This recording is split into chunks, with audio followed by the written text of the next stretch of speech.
All right, there we are. Thank you so much for joining us for All Access Pass. I am your very hoarse cruise host, Jason, and I appreciate you being here. Whether you are live in the audience or watching back in your rooms, I'm joined by an absolute legend of the musical industry, someone who has done it all, from his own productions to singing his own songs, to being the voice of a band that we never even got to see in person for obvious reasons, to producing, to Broadway, on down the list. We're going to cover some of it, have some of those conversations here today, as loud as we can, and all he deserves, Mr. Ron Dante.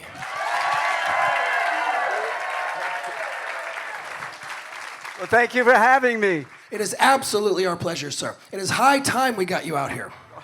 Okay. When you got the call and they said, hey, the Flower Power Cruise needs you, and I know a lot of your friends and people you work with routinely have been out here, and we've tried to get you before. You've been a very busy man. We finally get you out here. What'd you think when you got the call, you had the space to do it, and you knew you were coming? What was the first thought about the Flower Power? The first thought was, yes. Yes, and more and thank yes. you. I had heard about this. My friends had spoken about this cruise in particular, and they said, this is the best cruise in the world, right? This is for the fans. This is for the people who love the music. So my jaw dropped. I said yes immediately, and I said, when does it happen? I'm going to plan it out. I'm going to wear the right clothes. I'm going to make sure I sing all my favorite songs. So that was it. I was overjoyed to get on this cruise. And in singing your favorite songs, obviously you sing all of our favorite songs because you've been a part of so many. And what a phenomenal sail away party that was. That's what that sail away party is supposed to look and feel like. Was it great? I had the best time. And you've been on tour for a long time. You've been touring a lot. You've done the Happy Together tour, right? Correct? You've done have you done a bunch of these tours? Yeah, I've been I've been the voice of the Turtles for 7 years. Yes, Howard Kalin called me and said I'm retiring, but you were on the tour. I was on one summer tour like 7, 8 years ago, and I was the opening act. And they said, well, we don't want you to come back as the opening act. We want you to be the closing act. You're going to be in the Turtles. And I said yes immediately. So I've been touring with them and having the greatest time. Any of you been on Happy Together?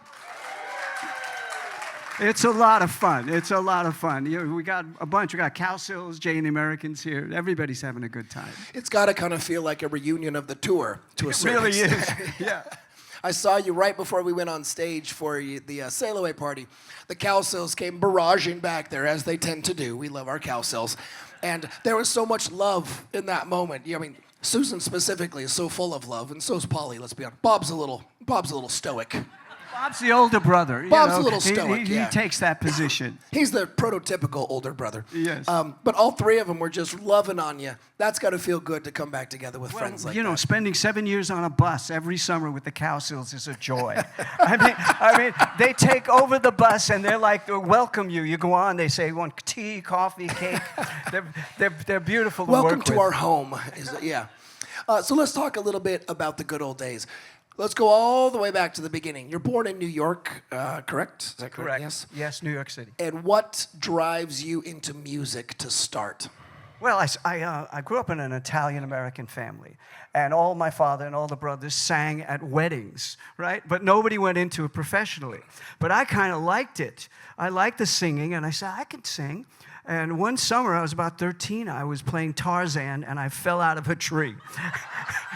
And I busted my arm up, and the doctor said, it's going to be stiff the rest of your life if you don't do something with it. Squeeze a ball, exercise it every day, or play an instrument. So I told my dad, I really like Elvis. Get me a guitar. I'll learn how to play guitar. So that's what happened. I started playing guitar, and I never looked back. I formed a group at 14, and I signed a publishing deal at 17. Yeah. I was very blessed. I grew up in the right area. And things just happened. That's phenomenal. And obviously, at some point in there, you got into the commercial game because, correct me if I'm wrong, before you actually started making it big, You were into jingles, is that correct? You wrote jingles for McDonald's, Coca-Cola, Pepsi. And I sang for them. sang for them, sang Yes. for them. Okay, and, sang for and them. the trick is, does everybody know what the word jingles mean? Right? My girlfriend told me, she said, oh, they may not know what you say, I sang jingles. I said, this group knows what a jingle is, right? You know. Yes. So anyway, I started as a demo singer, singing other people's demos, like for Bobby V, Gary Lewis, you name it, Jay and the Americans. I did demos for them, and then they recorded the songs. But then some of my writing friends went to Madison Avenue, and they started to write commercials. And they called me to sing the commercials, and that was the beginning of my commercial career. I worked with some great people who started in commercials, like Valerie Simpson of Ashford and Simpson, Michael Bolton. A whole bunch of people got their start as jingle singers. And I used to do like 5 commercials a day at one point. It was an amazing time because Madison Avenue was popping with pop music, and they needed a voice like me. So I did it. I sang for Pepsi, Coke, Dr. Pepper. I came into your homes every day. You heard me on your TV or your radio or your car radio. Whether you liked it or not. You deserve a break today. How many of you knew that was? Yeah. How cool is that? So let's transition a little bit. The jingles are going well. You're booking jingles, but you want a little bit more. Talk about what the next step is. Well, I knew a guy named Don Kirshner. Kirshner. Yeah. Don Kirshner signed me as a singer-songwriter when I was 17. He was the man who gave me my break. And he put together a TV show for animation called The Archies. And I heard about it, and I said, I know Donnie. I'm going to call him up and say, do you need a lead singer? And he said, yes. Come over to the studio, and we'll see what you sound like on the first song. And I went over the song, and I heard Bang Shang-a-Lang. And that was the first one written by the writer Jeff Barry, who obviously was, you know every one of Jeff Barry's songs, from Do-I-Diddy to Then He Kissed Me to Be My Baby. He wrote tons of hits. One or two. Yeah, I knew we had a good shot at having a hit. And that's the way I became an Archie. I started to get into records released. And it was a very good year. 1969 was a very good year. Sugar Sugar. The #1 selling album of the 69, correct? #1 selling record of 1969. It outsold everybody. It sold 6 million copies. I mean, that was a lot. Yeah. But it was all over the world. You could go to Europe, you could go to Japan, you could go to Russia. They were playing Sugar Sugar. They didn't care. They didn't know the lyrics. Yeah. They just liked the sound. Did you know that was going to be a hit when you sang it? Yeah. No, everybody asks me that question. I didn't know. Yeah. I know that we worked harder on that music track than we did on all the other Archie tracks. It seems like Jeff Barry, the producer, worked with his band a little more, getting the drums and the bass to really lock into that pocket. And somebody came up with ba ba ba ba ba ba, and that became a hook. So I did my vocal, and I'll tell you a little secret. When I did the vocal, I was thinking about Donovan and his singing of Mellow Yellow. So I was going, sugar, honey, honey. I was doing that. It didn't sound like Donovan. It sounded like me. So when we finished the whole record, I said, no, this is a really nice tempo in the song. I went home. I sang it in my sleep. I kept hearing the song in my head all night. But I didn't know it was going to be as big a hit. It took on a life of its own. I mean, it exploded, really. Yes. I mean, it exploded. It took everybody by storm to a certain extent. Tell us about the demand on you at the time. Because when Sugar Sugar explodes, obviously everybody wants it to go on tour, but it's not a band. That's right. There wasn't a band. And the Archie comic book people didn't want a live group. They wanted the cartoon to be played. So when Sugar Sugar went #1, my mom called me one night and she said, you know, the Archies are going to be on the Ed Sullivan Show. I said, oh, are they? I said, Ma, I'm home. They didn't call me. I turned it on, and there's Ed Sullivan going, and now the #1 record in the country, Sugar Sugar. And they played the video of the Archie cartoon. Doing that. So that was a quick kick, though. It was a big kick, and I was proud of it because they said to me, you're not going to be in a live group, but you may get a couple of solo albums after this. So there was no part of you, or was there a little part of you that saw the cartoon on Ed Sullivan and went, gosh dang it, that's me? I didn't. Okay, that's good. I was Good very for much you. in line with it. I was a background singer, a jingle singer. I was used to anonymity. I was used to but I was proud that my voice was on the air. People would hear it on radio and TV. So I was fine with it. Don Kirshner was a very good man. He said, all right, we'll give you a solo album. I did a solo album a year later or something. Got a big push. Wasn't as big as the Archies, because people wanted the Archies. Sure. And I understand that. The whole group idea, people liked it. They liked what it looked like. They liked what it meant. In a world of, it was such a, 69 was like up and down, war and this and that. And then, of course, Man on the Moon and Woodstock. And, even my Mets won the World Series. So it was a pretty interesting, You will notice the phrase, my Mets won the World Series. Not the Mets, my Mets won the World Series. How many other vocalists were with you, or people doing multiple tracks? Yeah, there was one girl. Her name is Toni Wine. And she was a good old friend of mine. She was actually signed with me when Kirshner signed 2 teenagers, us, to his publishing company. So Toni Wine, great singer, great songwriter. She did all the voices with me of the first 2 albums. She did That's all fantastic. the background. She did I'm Gonna Make Your Life So Sweet. She did all that stuff. And, Toni Wine went on to write one of the biggest hits in the world. She wrote Groovy Kind of Love. Oh. She also wrote a song called Candida for Tony. So she has a wonderful career. She actually toured with Tony Orlando for about 10 years, just because she wanted to play keys and sing. But that was the only voices. Occasionally we brought in a studio singer once in a while, and when we got to albums 3 and 4. But she was really the voice of Betty and Veronica. She was the voice. She did I'm Gonna Make Your Life So Sweet low, right? And then high. And friends of mine would come around and say, oh, you got 2 girls to sing. I said, no, it's the same girl. It's Toni, That's amazing. Yeah. And at the same time, talk about the cufflinks a little bit. Let's. Well, anyway, the story behind the cufflinks is that the producers and writers we did a novelty record years before, in 1965. I was part of a group called the Detergents. And we had a big hit name called Leader of the Laundromat. Right? It was a novelty. We were the first Weird Owls. We were taking up. It was supposed to be a takeoff on the Shangri-La's Leader of the Pack. So it got a lot of play. So those 2 writers always kept me in their stable to do their demos. And in 1968, 69, they called me and said, we got this song. We want you to sing it. It's called Tracy. And I said, okay. I listened to it. I said, this is a great song. I said, okay, I'll put like 30 voices on it. I just kept multiplying my voice. I was channeling the Turtles in the Association. It was like making believe, a lot of ba-ba-bas, more ba-ba-bas than anybody.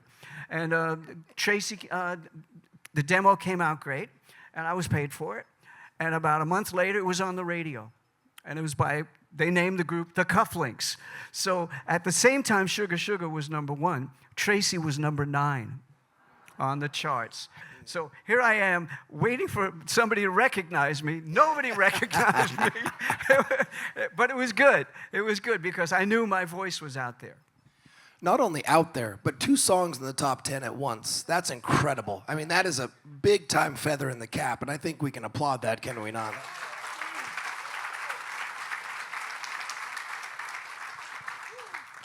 So as I think I expressed to you briefly backstage, I love the audience to get involved. I learned my lesson many years ago. I don't put a live microphone out there anymore because not everyone can be trusted.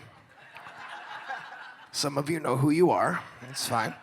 But I do have them write them down, and my lovely wife, Brittany, goes around and she takes questions from people. So I will read some of them, and you can answer what you like as we go.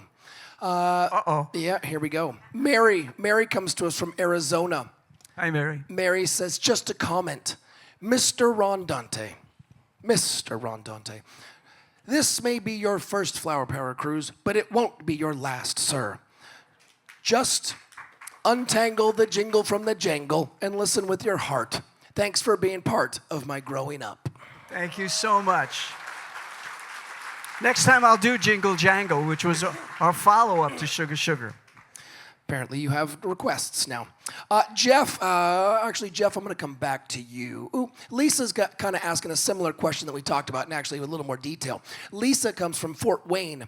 How many songs and jingles have you actually written or performed on? P.S. Royce said you're the nicest guy, and he loves working with you on the Happy Together tour. Royce with the Vogues, he's wonderful. I've never counted how many commercials I sang. But for 10 years straight, I did 5 or 10 commercials a day. And they were like if you sang for McDonald's or Budweiser, they would make many commercials of that one. So my big Pepsi commercial, they made hundreds and hundreds of commercials on it. So if I counted those, it would have to be like 10,000 commercials over the years, because they make many of a few. And it was a fun time.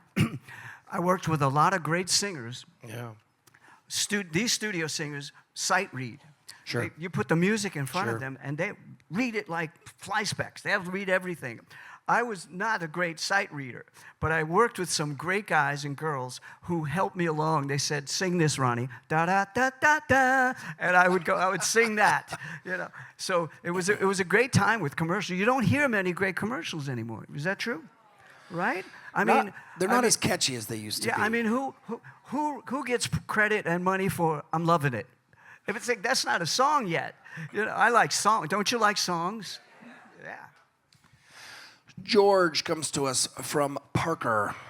Comment. I love some of your non-chart singles. Let Me Love You, Lori. He says, I'm terrible with titles, so Lori kind of scribbles out at the end there because I don't think George was sure. Let Me Love You, Lori. Question. You performed, and this is going to jump into where I was going to take you next. You performed but also produced with Barry Manilow. Would you be willing to discuss a bit, because you were a huge part of his first 9 albums, if I'm not mistaken, and his follow-up, which do you prefer, singing or producing? Well, the first thing is I met Barry Manilow singing a commercial for Pepsi. And he said, I'm working with this girl, Bette Midler, but I really want to be a solo artist. He said, I know you produce and you've sung and you've had hit records. We did this Pepsi commercial together, and he sang great. On the date was Melissa Manchester and Valerie Simpson. So this was a really nice vocal group. Anyway, the product didn't sell for Pepsi, but I liked Barry, and I liked he said, I'll play you some of his songs. So I went to visit him a few days later, and he played me Could It Be Magic? You guys ever hear Could It Be Magic? Anyway, I said, this guy sings, and he can write. So I took him in the studio, and we did some demos, and had a showcase at a men's bathhouse. And we invited all these straight guys who came down in suits, right? And they from the rec company executives, and they had a great time. And it was really a fun night, and we got signed. Two I'll bet. Bunch of suits had a good time in the men's bathhouse. Just gonna let that go.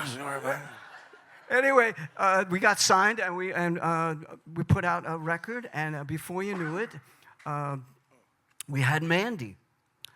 That was our first hit, 1975, January. And we went on to do 8 more albums. And I would always say to people, you know, you hear the backgrounds in these Barry Manilow records? It's really the Archies. because I'm singing all the backgrounds. That's you. Yes. Yeah. And I would help him choose the songs. We would do the arrangements. You know, as a producer, you have to do everything. You have to choose the engineers, the musicians, studio, of course, and make sure the mix is good so everybody hears the lead vocal. It doesn't get buried. Sure, Right? Nobody buries the lead vocal. So it was a good run, and Barry and I are still good friends. I helped him out on it. He's got a new album coming out, and I went in and did some backgrounds for him just recently. He's so excited. He has a residency in Vegas for the past 12, 13 years. So he's a really nice guy, and what you see on stage with him is the exact thing you see off stage.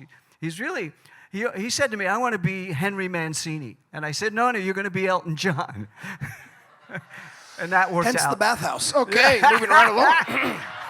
Whoa!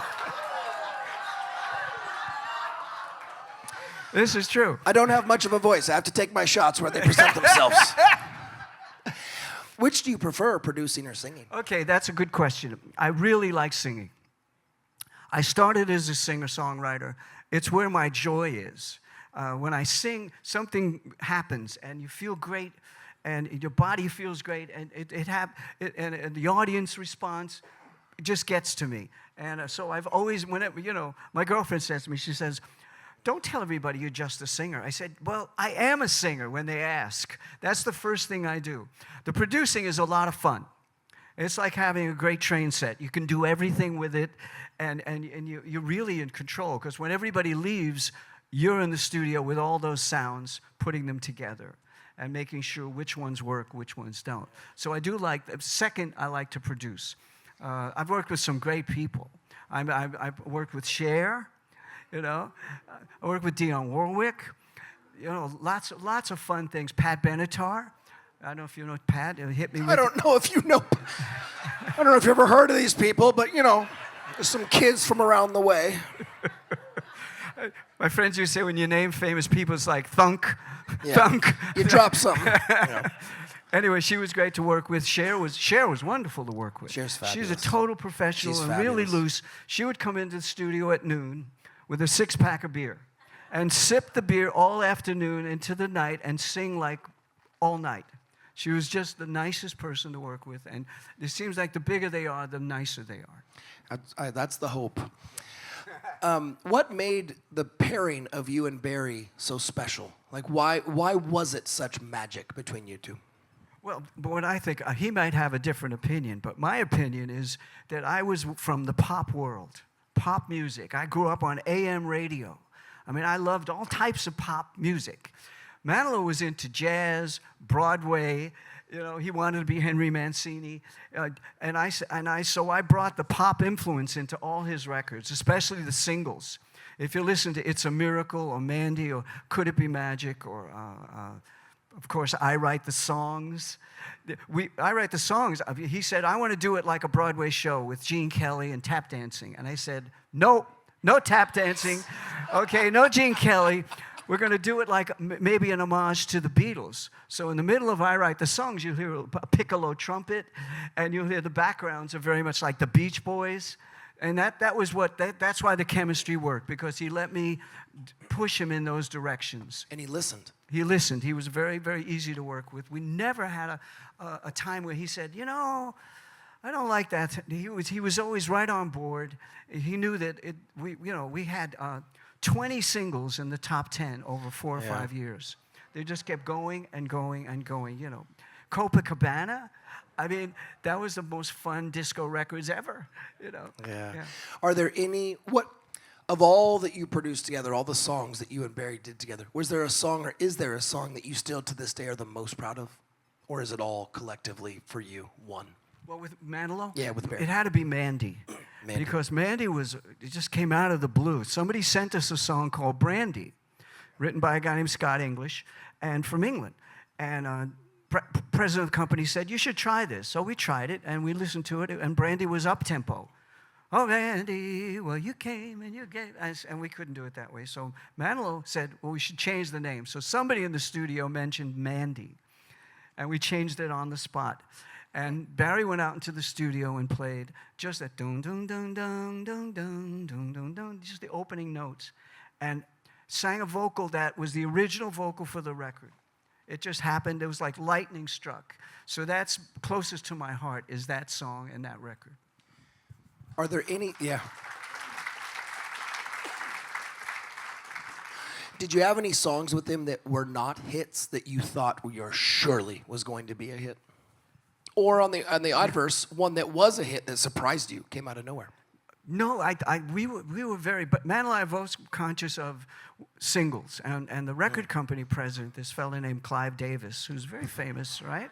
Throws Another guy you probably haven't heard of. Thunk, it's fine. It's fine. Thunk. There I go.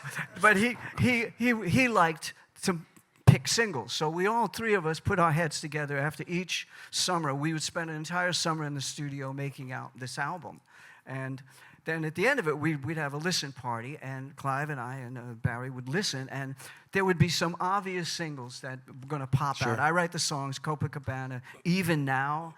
It came from our Even Now album. So I was happy with all the single picks. I was very thrilled.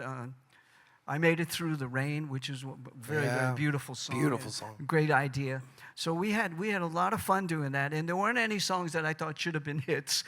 The hits were the ones we agreed on. That helps.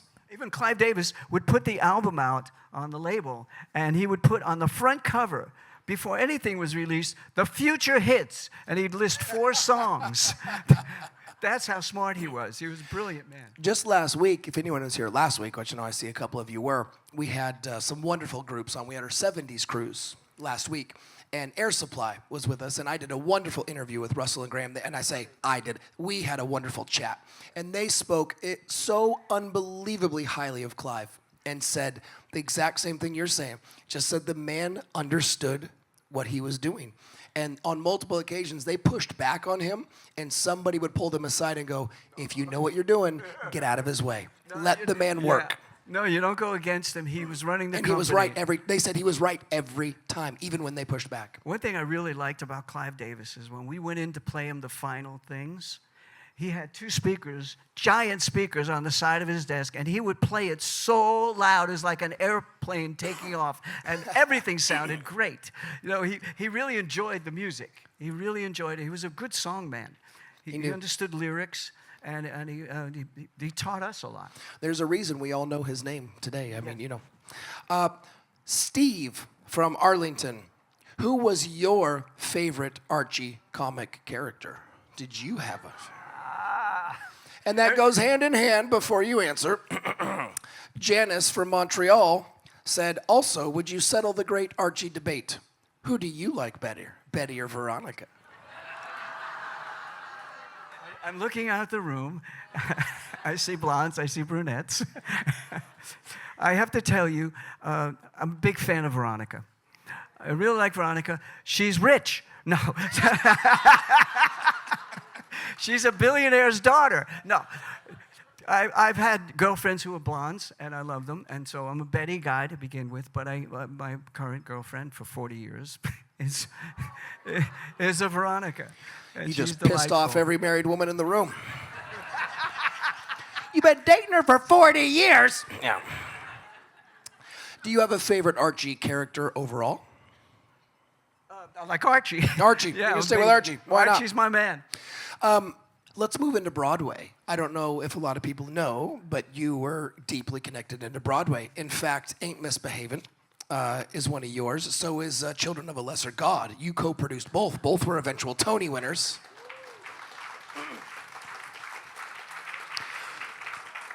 How do you get into Broadway? How does that work? How does that transition work for you?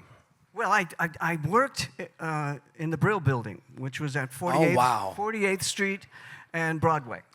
And the whole area is full of theaters with shows. So as a kid, I would kind of sneak into the back door sometimes and see Broadway shows. I said I'd always like to be involved in Broadway at some point. And it just stayed with me.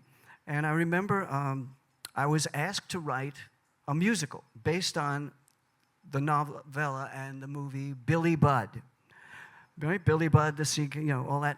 And I ended up writing a whole score for this musical. And it opened at the Billy Rose Theater. And it opened one night. And that was it. But I met some wonderful friends, the guys who put the shows on, the business managers. And years later, I was at a party, and one of the guys, a guy named James Lipton, who had the Actor Studio interview show. He was a friend of mine. He said to me, I'm involved in a couple of shows. Would you like to become a producer? And I said, what is it? He said, Ain't Misbehavin', the music, Fats Waller musical. And I said, I love that music. And musical, it made sense. So I got involved, and it won 4 Tonys. It won, and I won as a producer. And you know who gave me the award? Gene Kelly. Wow. It was a beautiful night. And I was bitten by the bug. I said, I know I've got to be involved in something. So the next show they brought me was the wonderful show, Children of a Lesser God, which became a big movie with Marlee Matlin. Massive. Right? But we did the original Broadway show, and it won the Tony. And again, I got up and got a Tony. It was like unbelievable. Who gave you that one? You know, I forget. It wasn't Gene Kelly, so it doesn't matter. It wasn't Gene Kelly. It was somebody very famous. So famous. We don't have any room left on the floor to drop another name. Angela Lansbury. Angela Lansbury. Oh. Angela Lansbury. Lovely. I'm sorry I forgot her name. I loved her, and she was so gracious. She was so gracious to us. So that was a kick, right? It was one of those things, and I did about a dozen shows over the year. Not all hits, but the hits stand out, and the moments will never go away. Once you have those moments, they stay with you forever. And I was very blessed to get the opportunity to join in with the Broadway community. You could do shows then. Yeah. The budgets were like $500,000, $600,000. Now it's $20 million to do a Broadway show, $6 million for a little play. So it's a whole different world. Do you dabble still in? I do. I did a show 2 years ago in Los Angeles. I produced it called In a Booth at Chasen's. And it's a Chasen's restaurant in Los Angeles. And it's the love story of Ron and Nancy Reagan. Oh. How they met, how they fell in love, and how she changed his life and inspired him to become governor and then president. But it's a beautiful musical written by my friend Al Kasha, who wrote There's Got to Be a Morning After. He wrote two songs for 2 disaster movies, The Poseidon Adventure and The Towering Inferno. But I don't know, it was something about his life. But the show got great reviews, and now we're thinking about bringing it over to the Kennedy Center. And oh, wow. yes, so we're negotiating. Wonderful. So you may see it. It's a 2-character musical, and it's worth seeing. After all this time you've had in the industry and all the success you've had, obviously, in different avenues, a lot of people have a lane, maybe 2 lanes. You've had so many lanes that you've been successful in. I know I asked you the producing and singing question, but let's broaden it out. Let's include Broadway. Let's include all of it. Is there a certain hat that you've worn that you enjoyed the most? Is it still singing, even though we include Broadway and whatnot? Or what aspect have you? All the other things, producing artists like Cher or Manilow, or producing Broadway show with other co-producers is limited in a way because you don't have all the control. No full, quality. As a singer, you have to show up and sing, and it's all on you. So I kind of like that. And also, as I said, it's in my DNA to sing. Yeah. So give me a stage, give me a guitar, I'll do the show. And that's what I prefer. And when you're in the car or walking through a department store or shopping for groceries and Sugar Sugar comes on, which you know it's going to, do you still sing along? Sure. It never gets old. It's something about that song and the songs that you've sung that I remember the session and I remember the vocal performance and I hear it and I could not be prouder that it's in the universe with people. And over 50 years, it's still being played on Disney radio. Yeah. They called me for a Yoplait commercial one time. Applebee's used it, Honey of a Deal. So I'm very proud of that, and I do sing along. That's called mailbox money, too, by the way. Couple more questions here, and then we'll get you out. Mark comes to us from Long Island. Would you ever do a show with just the songs you recorded with the Archies and the Cufflinks? That would be fun. I would love to do that. I would love to. I think that's great. It's a wealth of material, and it's all great pop songs with great choruses and hooks. And I noticed that people who like the Archies music and bought the albums like certain cuts from each album. So I would put that catalog together. Sure. That would be a lot of fun. Would you come? Okay, it's a deal. Would you come if we got an exclusive to do it on the Flower Power Cruise? Now we're talking, aren't we? What does Ron Dante do when he is not performing, when he is not producing, when he is not creating? What is your personal passions? What do you do when you're not out on stage being what we all know you as? Well, I don't have that many hobbies. Music is my hobby and my love. So anything to do with music is there. Like 5 months ago, I produced Brian Hyland. Oh, wow. I did a Christmas single Love with Brian. him and a regular single, and it was the most fun. Great So guy, I did too. that. Great guy. What? He's a great great man. guy. He's a sweet guy, and good singer. Sounds like he's 20. He's phenomenal. Yeah. So in my private life, my girlfriend and I, we go to a lot of Broadway shows, theater pieces. We go to the movies. I love the movies. I wish there were better movies, but I go to the ones I can find. And we go to the movies twice a week at least. And we go to, European movies and subtitles. So that's a big thing. That keeps me grounded because there's art out there that I like to experience. When you look at similar vein, but switching gears slightly, when you look at today's musicians, do you see anybody out there currently that you would love to produce or work with? Because you've had such a great career with it, obviously. When you see who's out there today, and there's so much, we're quick to talk about auto-tune and who's doing it right and who's quote-unquote cheating the system or whatnot. Are there people out there that you think have it? Well, there's a guy named Bruno Mars. Bruno Mars. Well, I liked Uptown Funk. It sounded like a James Brown record. It did. I mean, he's got retro all over him, so Yeah. I would love to work with him. He's very adventurous with his music, and some people don't like her, but I really like Taylor Swift. I think she does really nice pop music. She's done more for the music business in the last few years than anybody because she's brought in those monstrous crowds, and all her songs are cool. The young people like it, and they go like crazy. So I would love to work with her. I could do a great album with her. Taylor, are you listening? Yeah. Matter of fact, she's right here. No, she's not. Have you ever considered other types or styles or genres of music for you? Or have you always been in the are you in your passion? Yeah, one thing I'd love to do a doo-wop album. That would be so much fun because I grew up on those songs, those street songs, streetlight songs, as we stroll along together, holding hands, walking all alone are we two? That would be so much fun, right? And they're really nice melodies. You can do backgrounds. Yeah, you can't stop now. You've got... Come on. You got background right here. Well, when you do that, let us know. Then you can come on our 50s cruise. That's what It'd I'm be working great. on. We'll just start lining our cruises up for you. Denise comes to us from the OC in California. Not really a question. Just wanted to tell Ron that I have had a crush on him since I was 11. And that crush is still growing strong. Wow, well, thank you very much. Where you at, Denise? Wave a hand. Where you at? Oh, Denise is right over there. Hi, Denise. Oh, Denise, doobie-doo. I'm in love with you, Denise, doobie-doo. I hope you're recording and that's not just pictures. Okay.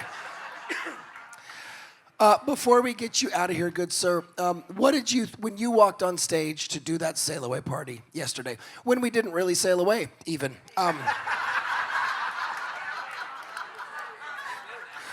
we were like, let's not go anywhere. Okay, this is good.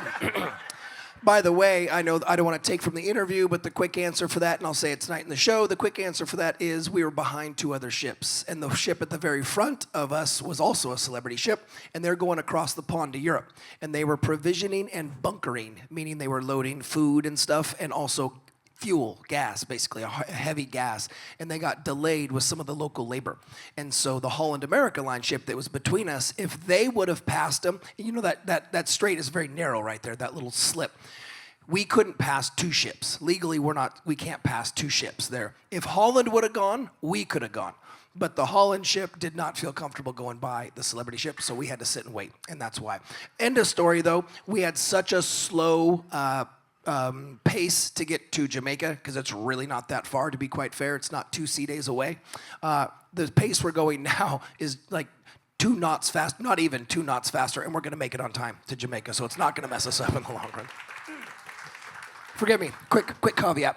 So you go out to do that show, and when you stand up there and you look out at virtually the entire ship standing out in front of you, screaming, wearing their tie-dye, having just the best, right up at the front, dancing right at the rail, what kind of feeling does that give you as an artist to see fans respond to you like that? Well, it jazzed me up so much. I was so full of energy from you that I just couldn't contain it. My girlfriend said to me, "Boy, that's the most energetic show you've ever done." I said, "Look at these people. They're loving it. They're fans. They sing along with me." So my heart left when I came out. I didn't know what to expect. The band leader, Jeff, said to me, "You're going to love this. You're going to love it a lot." And he was absolutely right. I loved it. So thank you all. Well,